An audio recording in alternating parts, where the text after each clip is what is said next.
Hello dear students, welcome to our new video. तो पिलामने आमे last video रे discussion करथिना आगामी आमर CHSC +2 हिस्ट्री एग्जाम रो क्वेश्चंस माने जेंडा कि आमर लॉन्ग क्वेश्चन डिस्कशन करा हेतिला सिलेक्टिव आउ आज डिस्कशन करमा आमे 3 मार्क रो चैप्टर वाइज जेंडा कि करा हेछि हम चैप्टर वाइज देखिनामा केन केनटा हमको सिलेक्टिव ठीक लागबो। तो आमर जेनटा कि जानिछु आमे हिस्ट्री फर्स्ट यूनिट रो 5टा चैप्टर जेनटा कि आमर 20 मार्क आसी ऑलरेडी जेनटा कि इंटरनल रे आउ सेटा नहीं आसे तो आमे डिस्कशन करमा चैप्टर 6 रु डायरेक्ट चैप्टर 17 तक जेनटा कि 18 तक अछि। तो 6 रु आमे स्टार्ट करमा 6 चैप्टर रो 3 मार्क रो क्वेश्चन हमको केन केनटा इंपोर्टेंट लागुछि सिलेक्टिव हिसाब देखिनु। गुटे मेनली रहला जेनटा कि अशोक काहेकि कलिंग युद्ध करथिले कारण लेख एटा पिला माने तमे जानि पड़थबो मोस्ट इंपोर्टेंट क्वेश्चन रे जेनटा कि प्रत्येक वर्ष आसी ही क्वेश्चन अशोक काहेकि कलिंग युद्ध करथिले एवं तार कारण कौन तो हम एटा देखि नमा।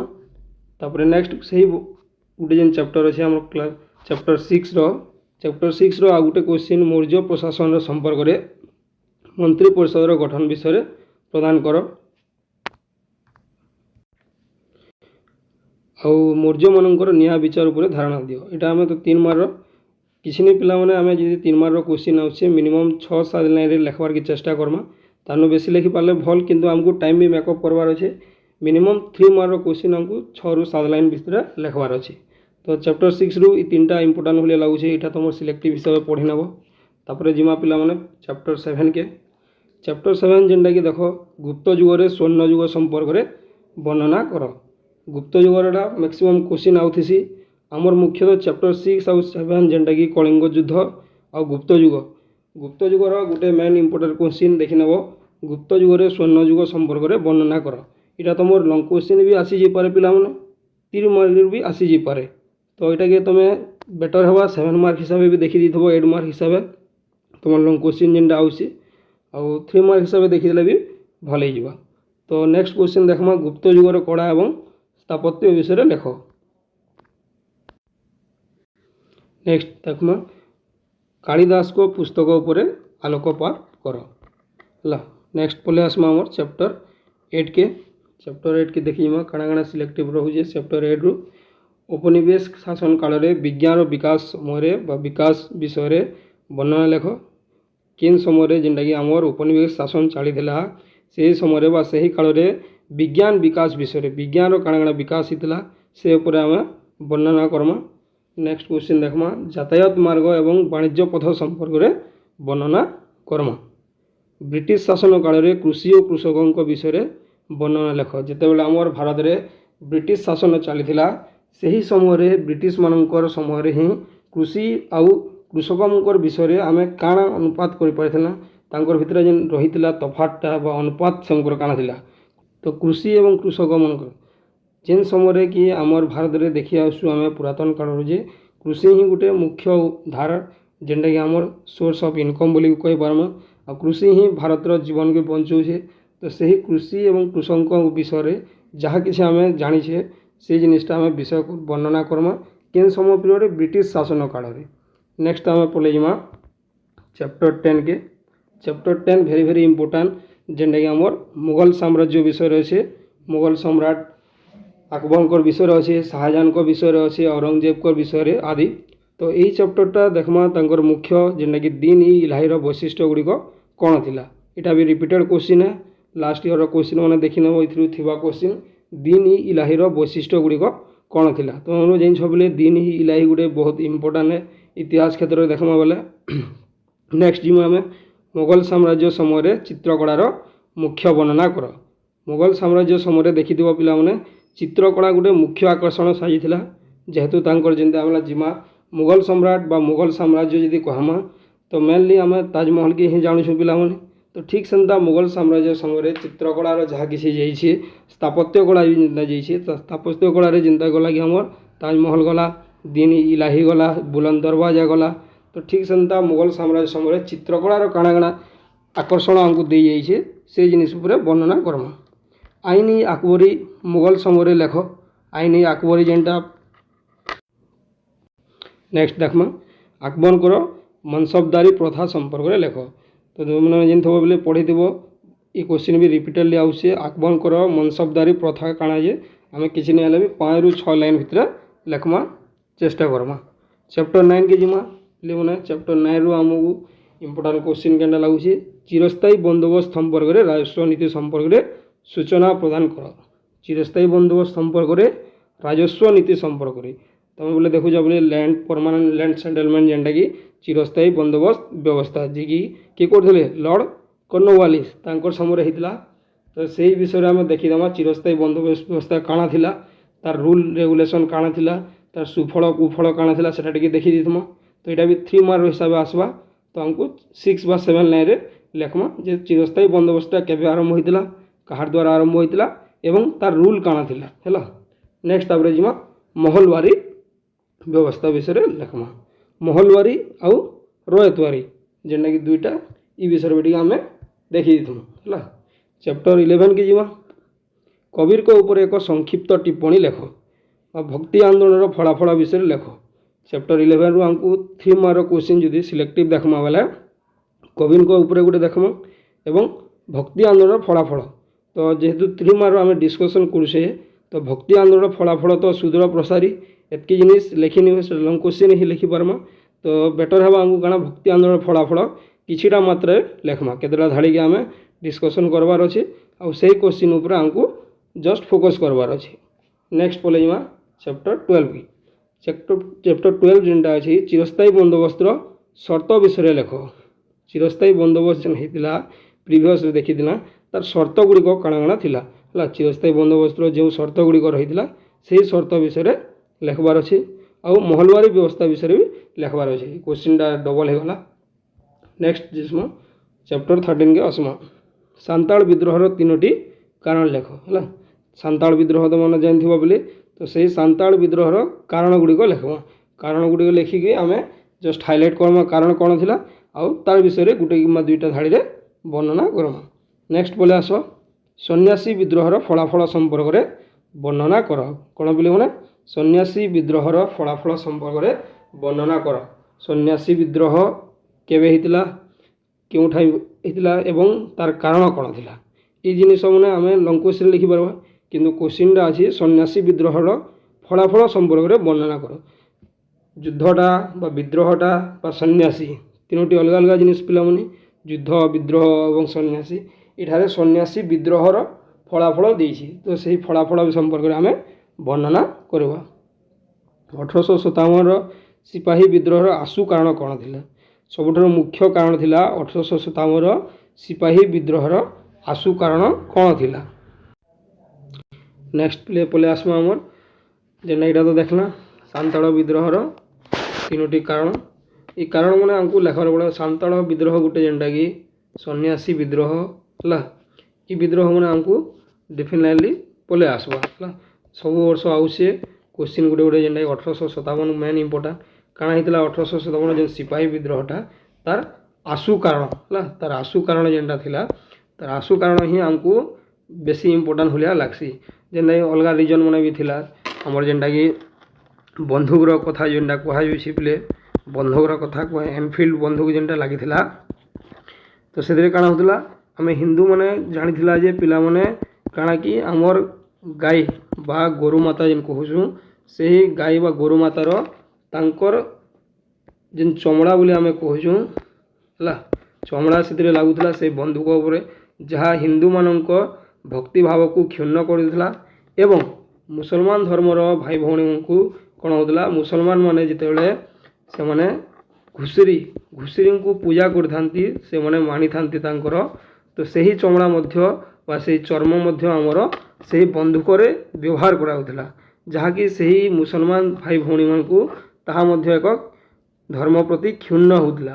तो सही बंधुक को बंद करने इंग्राजी बा इंग्रेज आम जो इंग्राजी कहूँ इंग्रेज बा ब्रिटिश कहूँ से मन को कौन होता बंद करने यही बंधुक को बंद करने हिंदू एवं मुसलमान भाई माने मिसिकी से एनफिल्ड बंधुक को दूर करने से मैंने जनी से गोटे कारण जीव। ठीक अच्छे नेक्स्ट आम जीवा आगू continuation of political science from ये ପ୍ରାକ୍ ସ୍ୱାଧୀନତା ସମୟରେ ନାରୀ ଆନ୍ଦୋଳନ କାରଣ କ'ଣ କ'ଣ ହେଇଥିଲା ଦେଖିବା। ଏବେ ଟିକେ ସତୀଦାହ ପ୍ରଥା, ପିଲାମାନେ କହ ସତୀଦାହ ପ୍ରଥା କାହାର ସମୟରେ ହେଇଥିଲା, କିଏ କରିଥିଲେ ସତୀଦାହ ପ୍ରଥା? ଆମେ କହୁ ଆର୍ ଆର୍ ଆର୍ ଆର୍ ଆର୍ ପିଲେ କ'ଣ ରେ ଫିଲ୍ମ ନାହିଁ, ରାଜା ରାମମୋହନ ରୟ। ତ ରାଜା ରାମମୋହନ ରୟ ଏବଂ lord William Bentinck, lord William Bentinck ତାଙ୍କର ସମୟରେ ହେଇଥିଲା। ତ ଦୁହେଁ ମିଶିକି କ'ଣ ଏଇ ସତୀଦାହ ପ୍ରଥାଟା ଉଚ୍ଛେଦ କରିଥିଲେ। କ'ଣ ସତୀଦାହ ପ୍ରଥାଟା ଉଚ୍ଛେଦ ହେଇଥିଲା। ଯେଉଁ ସେ ସତୀଦାହ ପ୍ରଥା କେବେ ଉଚ୍ଛେଦ ହେଇଥିଲା? 1829ରେ। ତ ଏଇ ସତୀଦାହ ପ୍ରଥା ବିଷୟରେ ତ ତୁମେ ମାନେ ଜାଣିଥିବ ପିଲାମାନେ ଠିକ୍ସେ। କ'ଣ ହେଇଥିଲା ଯେ କୌଣସି ଗୋଟିଏ ବ୍ୟକ୍ତି, ଯେକୌଣସି ନାରୀର ତା'ର ହଜବେଣ୍ଡ କିମ୍ବା ତା'ର ସ୍ୱାମୀ ଯେତେବେଳେ ମୃତ୍ୟୁବରଣ କରୁଛନ୍ତି, ସେହି ତା ପତ୍ନୀକୁ କ'ଣ ହେଉଥିଲା, ଜିଅନ୍ତା ତା ସ୍ୱାମୀର ଅଗ୍ନିଦାହ ଯେଉଁଠାରେ ହେଉଥିଲା ସେଇଟାକୁ ତାକୁ କ'ଣ କର ଝାସ ଦେବାକୁ ପଡ଼ୁଥିଲା। ଜିଅନ୍ତା ଝାସ ଦେବାକୁ ପଡ଼ୁଥିଲା। ଝାସ ଦେବା ମାନେ ଜୋର ଜବରଦସ୍ତି ସେହି ସ୍ତ୍ରୀକୁ ସେ ତା'ର ସ୍ୱାମୀର ଅଗ୍ନିରେ ଝାସ ଦେବାକୁ ପଡ଼ୁଥିଲା। ତ ସେହି ଜିନିଷ ଆମକୁ ବହୁତ ଖରାପ ଲାଗୁଥିଲା ହିନ୍ଦୁ ସମାଜ ପ୍ରତି। ତ ସେଥିପାଇଁ ରାଜା ରାମମୋହନ ରୟ କ'ଣ କରିଥିଲେ ନା ଏହି ପ୍ରଥାକୁ ଉଚ୍ଛେଦ କରିବାକୁ ଯାଇ 1829ରେ ତାହାକୁ ଉଚ୍ଛେଦ କରିଥିଲେ। କାହା ସାହାଯ୍ୟରେ? ଲର୍ଡ଼ ୱିଲିୟମ ବେଣ୍ଟିକ୍ଙ୍କ ସାହାଯ୍ୟରେ। ତାପରେ ଦେଖିବା ବୋଲି ଗୋଟେ ବାଲ୍ୟ ବିବାହ ନିଷେଧ ଯେଉଁ ହୋଇଥିଲା, ବାଲ୍ୟ ବିବାହ ନିଷେଧ ଏଇଟା ମଧ୍ୟ ଗୋଟେ ସମ୍ପୂର୍ଣ୍ଣ ମାତ୍ରାରେ କୋଶ୍ଚିନ୍ଟା ବାରମ୍ବାର ଆସିଥାଏ। କ'ଣ? ବାଲ୍ୟ ବିବାହ ନିଷେଧ। ବାଲ୍ୟ ବିବାହ ନିଷେଧ କ'ଣ ଥିଲା ପିଲାମାନେ? ବାଲ୍ୟ ବିବାହ ନିଷେଧ ଯେଉଁ ଥିଲା, ଛୋଟ କାଳରୁ ପୂର୍ବେ କ'ଣ ହେଉଥିଲା, ବହୁତ ଛୋଟ କାଳରୁ କ'ଣ ଝିଅମାନଙ୍କୁ ବିବାହ କରିଦିଆଯାଉଥିଲା।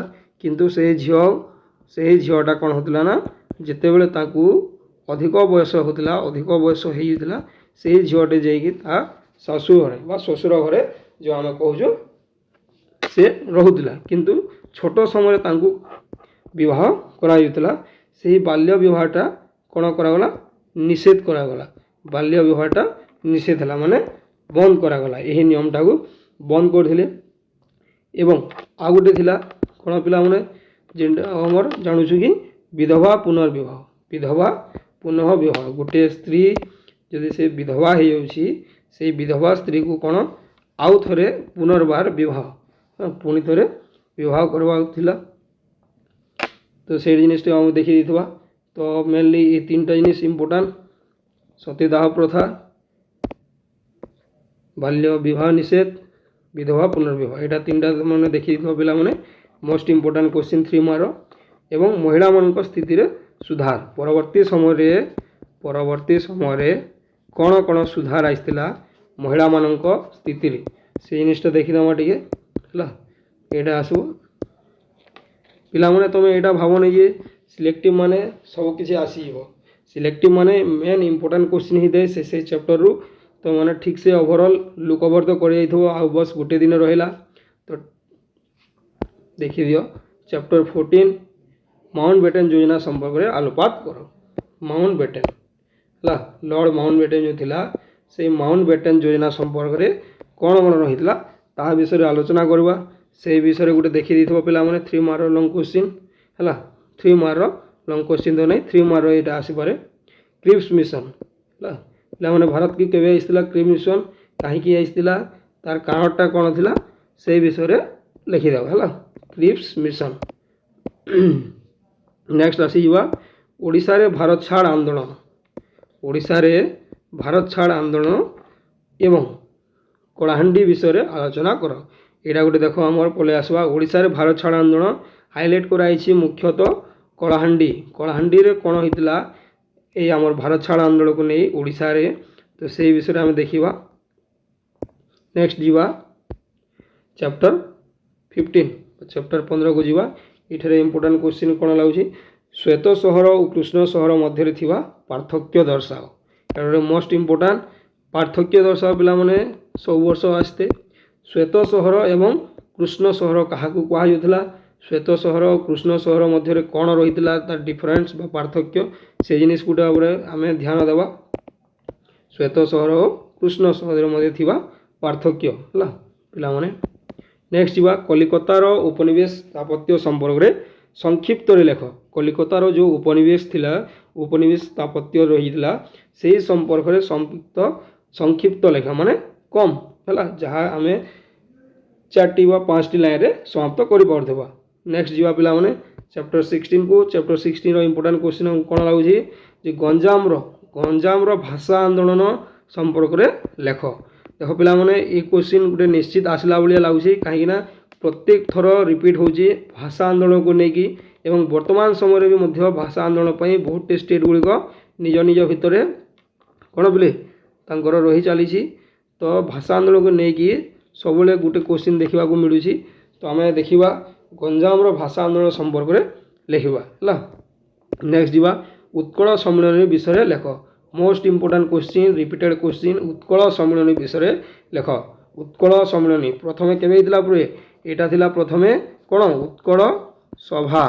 उत्कल सभा केवे होता उत्कल सभा पिला माने उत्कल सभा तापर 1903 होता उत्कल सम्मेलन। प्रथम 1882 होता कौन उत्कल सभा।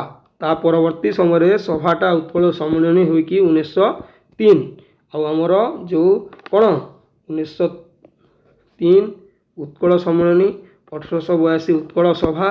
ता परवर्ती समय कौन स्वतंत्र उत्कल सम्मेलन जो होता 1936 एप्रिल 1 1936 एप्रिल 1 रे जो होता कौन एप्रिल 1 उत्कल स्वतंत्र उत्कल प्रदेश। तो ता आगु जहाँ जहाँ प्रथम उत्कल सभा ता परवर्ती समय उत्कल सम्मेलन से ही गुड़ाक देखी जा।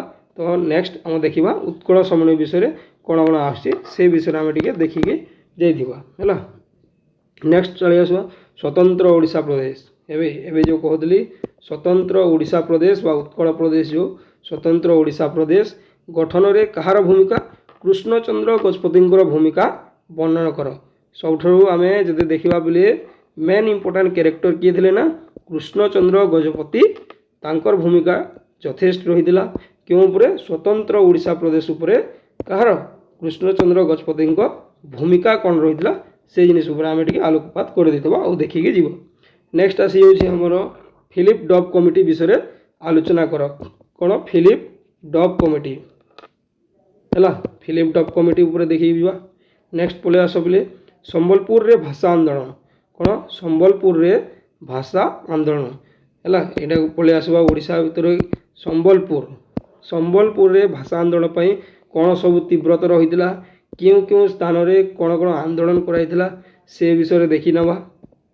नेक्स्ट चली आस बोले ओडोनेल कमिटी विषय ओडोनेल कमिटी विषय कौन आम सब जानीचे से ओडोनेल विषय आम जाना है। तो ओडोनेल कमिटी विषय लिखा। नेक्स्ट चली आस बोले चैप्टर 17 आम देखी नवा क्यों क्वेश्चन इंपोर्टाट अच्छी। पुरी जगन्नाथ मंदिर सुरक्षा पाई सरकार कौन करथिले है बोली पुरी जगन्नाथ मंदिर पाई सुरक्षा पुरी जगन्नाथ मंदिर सुरक्षा पाई जो सरकार थिले से समय सुरक्षा पाई ठीक अच्छे पुरी जगन्नाथ संपर्क में नहीं बोले पुरी जगन्नाथ मंदिर सुरक्षा पाई सरकार को द्वारा जो किसी पदक्षेप रही से पदक्षेप गुड़िक कौन कौन थिला से विषय आम टे देखिकी जीवा। नेक्स्ट चले आस प्रथम गोलटेबुल बैठक में कृष्णचंद्र गजपति भूमिका तुम जानी बोले। तो नेक्स्ट देखो आम पिले जेनटा अच्छी कहीं कि प्रथम गोलटेबुल बैठक में कृष्णचंद्र भूमिका कृष्णचंद्र गजपति भूमिका तुम जानी बोले प्रथम गोलटेबुल बैठक केवे होता 1930 रे काଣା होता प्रथम गोलटेबुल बैठकटा जेनटा होता से कृष्णचंद्र गजपति भूमिका काଣା था तुम जानी बोले कांग्रेस को जितेबले इंग्रेज सरकार गोटे कौन करथिला इंग्रेज सरकार कौन आम जो कांग्रेस थिले है कांग्रेस रु कहीं भी जड़े भी ये जोग दे नथिले 1930 प्रथम गोलटेबुल बैठक जो होता से कौन सी कांग्रेस व्यक्ति जोग दे नथिले कहीं इंग्रेज सरकार ताको बेआईन घोषणा कर देथिला क्या आमर जो कांग्रेस कमिटी थिले कांग्रेस को कौन कही बेआईन घोषणा कर देथिला बेआईन किए घोषणा करथिला इंग्रेज सरकार या बेआईन घोषणा कर देथिबारु କଂଗ୍ରେସର ଜଣେ ମଧ୍ୟ ସଭ୍ୟ ସେଠାରେ ଯୋଗଦାନ କରିନଥିଲେ। ନେକ୍ସଟ ଆମେ ଦେଖିବା ବୋଲେ ଲବଣ ସତ୍ୟାଗ୍ରହରେ ରମାଦେବୀଙ୍କ ଭୂମିକା ଲେଖ। କ'ଣ ଲବଣ ସତ୍ୟାଗ୍ରହରେ ରମାଦେବୀଙ୍କ ଭୂମିକା କ'ଣ ରହିଥିଲା ସେଇ ଜିନିଷ ଉପରେ ଆମେ ଟିକେ ଦେଖିକି ଯିବା। କାହା ବିଷୟ ରମାଦେବୀ ଠିକ୍ ଅଛି। ଲବଣ ସତ୍ୟାଗ୍ରହ ଉପରେ ରମାଦେବୀଙ୍କ ଭୂମିକା କ'ଣ ଥିଲା ସେଇ ଜିନିଷଟା ଆମେ ଟିକେ ଦେଖିକି ଯିବା। Important question. ନେକ୍ସଟ ଯିବା ଭାରତୀୟ ଜାତୀୟ କଂଗ୍ରେସର ସରଳା ଦେବୀଙ୍କ ଭୂମିକା ଲେଖ। ଭାରତୀୟ ଜାତୀୟ କଂଗ୍ରେସରେ ସରଳା ଦେବୀ ସରଳା ବା ସାରଳା ହେଲା ସରଳା ଦେବୀଙ୍କ ଭୂମିକା କ'ଣ ଥିଲା ଏଇଟା ବୋଲେ ସାରଳା ଦେବୀ ହେବା କଥା ସରଳା ହେଇଯାଇଛି ତ ତାଙ୍କ ଭୂମିକା କ'ଣ ଥିଲା ସେଇ ଜିନିଷଟା ଉପରେ ଆମେ ଦେଖିକି ଯିବା। ଚାପ୍ଟର 18କୁ ଯିବା। ଡକ୍ଟର ରାଜେନ୍ଦ୍ର ପ୍ରସାଦ ଡକ୍ଟର ଯେଉଁ ଅଛନ୍ତି ଡକ୍ଟର ରାଜେନ୍ଦ୍ର ପ୍ରସାଦ ଠିକ୍ ଅଛି ପିଲାମାନେ ଡକ୍ଟର ରାଜେନ୍ଦ୍ର ପ୍ରସାଦ ସମ୍ବିଧାନ ସଭାର ସ୍ଥାୟୀ ସଭାପତି ଭାବରେ ଥିଲେ ହେଲା। ତ ଡକ୍ଟର ଆମ୍ବେଦକର ସମ୍ବିଧାନ ଡ୍ରାଫ୍ଟିଂ କମିଟିର ମଧ୍ୟ ଥିଲେ ହଁ ନା ପିଲେ। ତ ଏଇ ଯେଉଁ ଇମ୍ପୋର୍ଟାଣ୍ଟ କ୍ୱେଶ୍ଚିନ୍ଟା ଏଥିରେ କ୍ୱେଶ୍ଚିନ୍ କ'ଣ ଆସିବ ଏଇଟା ଲେଖା ହେଇଛି ବସ୍ ଏଥିରେ ଇମ୍ପୋର୍ଟାଣ୍ଟ କ୍ୱେଶ୍ଚିନ୍ ଆସିବ ଯେ ଡକ୍ଟର ରାଜେନ୍ଦ୍ର ପ୍ରସାଦ ସମ୍ବିଧାନ ସଭାର ସ୍ଥାୟୀ ସଭାପତି ଭାବରେ ଥିଲେ ତ ତାଙ୍କ ଭୂମିକା କ'ଣ ଥିଲା ସେ ଯେଉଁ ଡକ୍ଟର ରାଜେନ୍ଦ୍ର ପ୍ରସାଦ ଯେଉଁ ସମ୍ବିଧାନ ସଭାର ସ୍ଥାୟୀ ସଭାପତି ଭାବରେ ଥିଲେ ସେଇ ସମୟରେ କ'ଣ ଥିଲା ତାଙ୍କର ଭୂମିକା କ'ଣ ଥିଲା ହେଲା। ଏବଂ ଡ୍ରାଫ୍ଟିଂ କମିଟିର ଅଧ୍ୟକ୍ଷ ଯେତେବେଳେ ଥିଲେ ସେ ତାଙ୍କ ଭୂମିକା ବା ଅଧ୍ୟକ୍ଷ ଯେ ସମୟରେ ଅଧ୍ୟକ୍ଷ କରିଥିଲେ ଅଧ୍ୟକ୍ଷତା ଚାଲିଥିଲା ସେ ସମୟରେ ତାଙ୍କର ଭୂମିକା କ'ଣ ରହିଥିଲା ସେଇ ଜିନିଷ ଉପରେ ଆମେ ଟିକେ ଆଲୋକପାତ କରିଯିବା। ନେକ୍ସଟ ତ ଏତିକି ଥିଲା ଆଜିର ପିଲେ ଆଶା କରୁଛି ଭିଡ଼ିଓଟା ଭଲ ଲାଗିଥିବ ଆଉ ପିଲାମାନେ ତୁମେ କିଛି ୱରିଡ୍ ହେବାର ନାଇଁନ। ତ 3 ମାର୍କର କ୍ୱେଶ୍ଚିନ୍ ଆମକୁ 6 ରୁ 7 6 to 7 ଲାଇନ୍ ଠିକ୍ ଅଛି ପିଲାମାନେ 6 to 7 ଲାଇନ୍ ଭିତରେ ଆମକୁ ଆନ୍ସର୍ ଦେବାର ଅଛି। କିଛି ୱରିଡ୍ ହେବାର ନାଇଁନ ଆରାମସେ ତୁମେମାନେ ଦେଖି ଆସିଥିବନ ଲାଷ୍ଟ ଗୋଟେ ଦିନ ରହିଲା ଟିକେ ଓଭରଲୁକ୍ କରିଦିଅ। ଚାପ୍ଟର ୱାଇଜ୍ ଆମର डिस्कसन सरीगला केउ चैप्टर केउ क्वेश्चन आमको 3 मार्क इंपोर्टेंट होलिया लाଗୁଛି तो ठीक हिसाब से देखि नबो पिला माने आ कहर किसी तो डाउन न थिबो एग्जाम पखे आसिला गुटे दिन रहिला तो आराम से पिला माने देखि नियो ठीक अछि। All the best very very all the best dear students hope समस्त भल करी आसो एग्जाम बहुत बढ़िया हो। जय जगन्नाथ।